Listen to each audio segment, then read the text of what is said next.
seorang yang sudah sampai usia 40 tahun, maka Allah mengingatkan ia untuk menyiapkan 5 bekal utama sebelum dia kembali pada Allah Subhanahu wa ta'ala.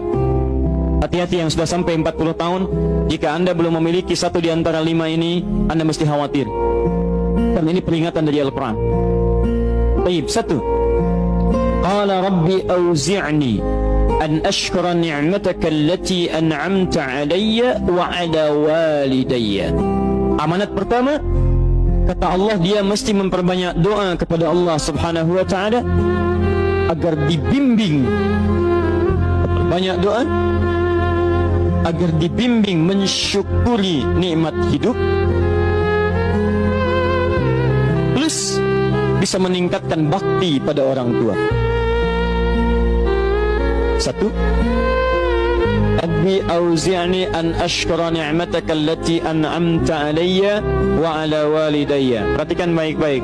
Ya Allah, mohon bimbing saya untuk selalu bisa mensyukuri segala nikmat yang telah Engkau berikan pada saya sekarang, 1, dan pada kedua orang tua saya.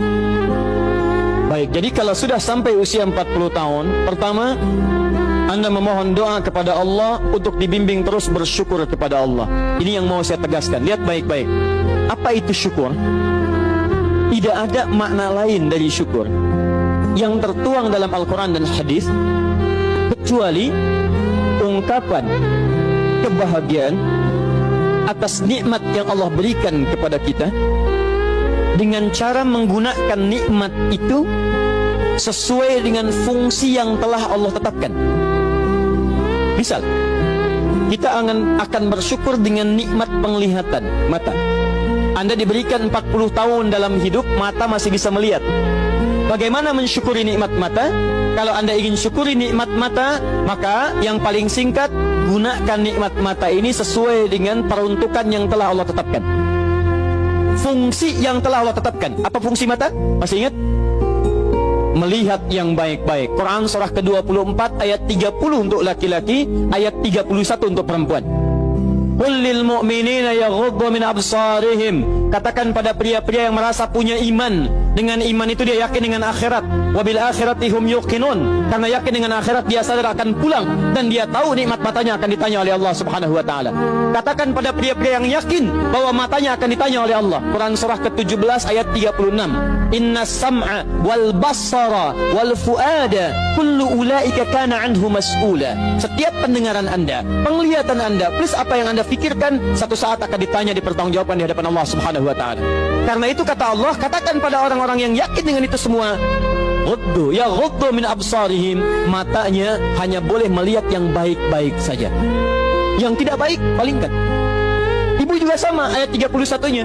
Wa kullil mu'minati yaghdudna min absarihinna. Katakan pada perempuan yang merasa yakin dengan Allah, yakin akan pulang, yakin akan ditanya, matanya hanya boleh melihat yang baik-baik saja menurut Allah. Yang tidak baik, palingkan. Di ghaddul basar itu bukan nggak boleh lihat, Pak. Ghaddul basar itu silahkan lihat, tapi ketika yang dilihat tidak baik menurut Allah, maka palingkan dari itu semua. Ini tidak tepat, teman-teman sekalian. Anda hanya mengucapkan alhamdulillah ya, sampai sekarang penglihatan masih baik. Belum cukup. Baik itu dipakai lihat apa? Penglihatannya baik, tapi masalahnya yang dilihat baik tidak. Itu poinnya. Maaf, ada anak usia 4 tahun, Bu, Pak, tidak bisa melihat. Dalam tidak bisa melihatnya, dia masih mau menghafal Al-Quran. Namanya Mu'af. Tinggalnya di Asyut, adanya di Kaira, negaranya Mesir. Matanya nggak bisa lihat, tapi dia sampaikan pada bapaknya, Pak, saya ingin menghafal Quran. Saya ingin menghafal Quran.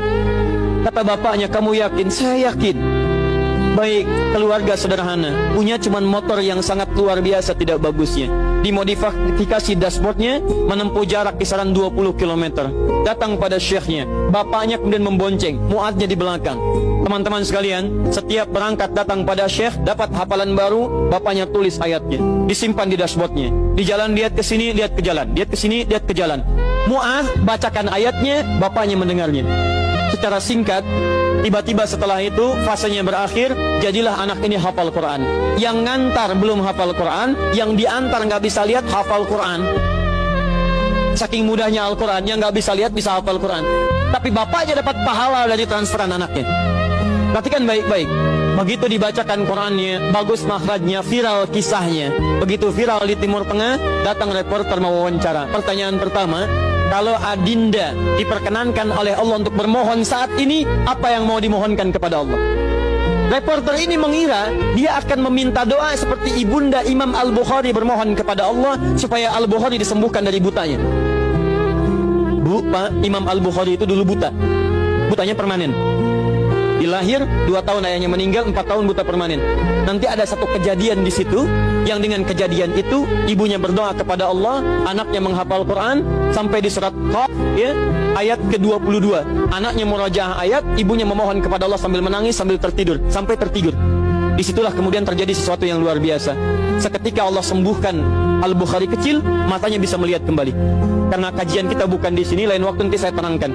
Anda yang punya kitab Fathul Bari, Syarah Sahih Al-Bukhari, beli jilid pertama, kitab Muqaddimah, halaman 634, paling kiri, paragraf yang ketiga, baris 1 sampai dengan 9. Anda temukan kisahnya.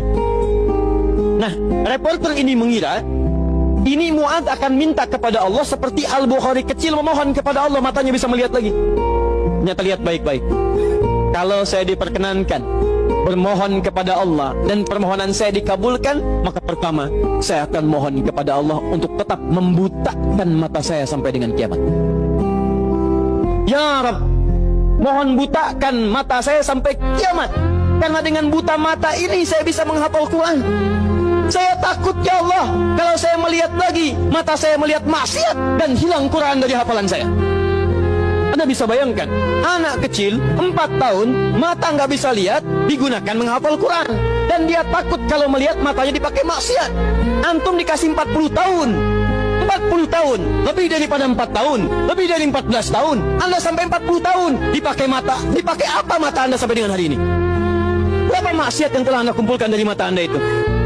Mungkin wajar, jangankan hafal, baca masih sulit, lihat mushaf masih enggan, membaca masih susah. Kalau Anda sulit berhadapan dengan Al-Quran dalam pandangan Anda, tanyakan pada diri Anda, dipakai maksiat apa mata ini selama ini?